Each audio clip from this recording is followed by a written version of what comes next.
So, ganito guys ang tamang location ng ating splice para sa ating mga biga. So pagdating sa top bar, ang dapat nating splicing zone or yung location ng ating pag-splice ay nandito sa gitna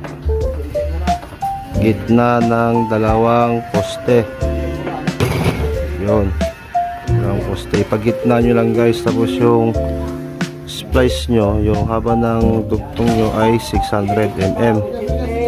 Pagdating naman dito sa may babaan ng biga na bakal, dito naman siya sa may support, dito nyo ilalagay yung splice nyo.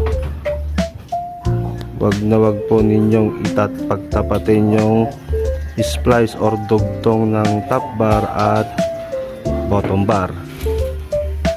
So, ayan